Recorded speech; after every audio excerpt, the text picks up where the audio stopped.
So it's important that we periodically check our equipment to make sure it's operating properly. And I'm also going to talk a little bit about the fact that, we want to do, I like to look at the power system in a life cycle, right? When it's brand new, we want to do acceptance testing. We want to make sure that, once again, is the coordination study implemented? Is the ARC, ARC flash study implemented into our settings? Is the equipment going to operate properly right out of the box, if you will? Then the next portion of the life cycle is maintenance, right? And I don't know exactly who's on the call with us today, but you could be at a different point in the life cycle, right? You could be at the acceptance testing, you could be at the maintenance testing, you could be at the end of life, right? And so once again, maintenance testing is an important cycle, and this is really where we speak to that continual ongoing maintenance of the equipment.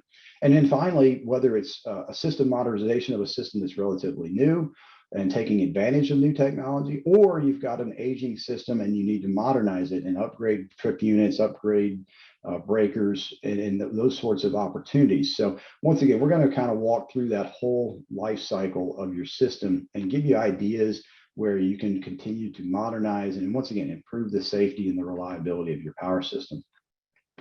So this next slide, we want to start with acceptance testing. And as Plato is quoted as saying, the beginning is the most important part. If we start our system off properly, then we can have more confidence that it's going to deliver those two things, safety and reliability. And, once again, it starts off with things like component testing. And, you guys can see part of our team here doing primary injection testing of some low voltage circuit breakers in here in the background. And, this is important. This is part of that, ensuring those protective devices are working and to test that the settings are set properly. And then, of course, once again, so it's about component testing in a lot of cases.